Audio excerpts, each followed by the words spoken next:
হ্যাঁ, এটা আমার মাসি। মাসির কাছে আমাদের শিক্ষা হয়েছে নাকি, শিক্ষা হয়েছে। হ্যাঁ, তাহলে মাসিকে একটা কথা বলছি আমি, আমাদের গুরুদেব বলছি, মালা জপা সম্বন্ধে কি জানতে চাই, মানে মালা জপলে কি হয়?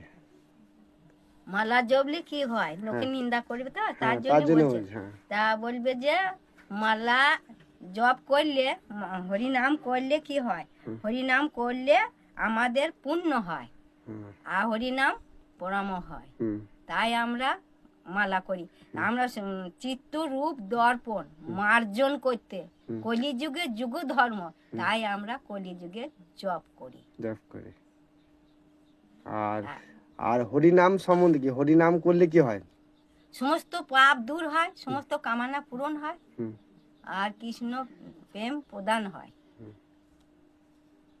তাই তো। কৃষ্ণ না মতো প্রদান হয়। তার যে কি বল যে পুণ্যকর্ম কি, পুণ্যকর্ম কি? হ্যাঁ।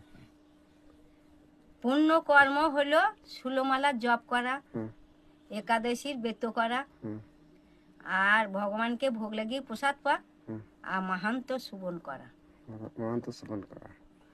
হরে আমরা কৃষ্ণ। পড়তে জানি না, সুবন করি। আমরা গীতা পাঠ করতে পারি না, আমরা ভাগ পাঠ করতে পারি না, আমরা সুবন করি, তাই বলি। ঠিক আছে।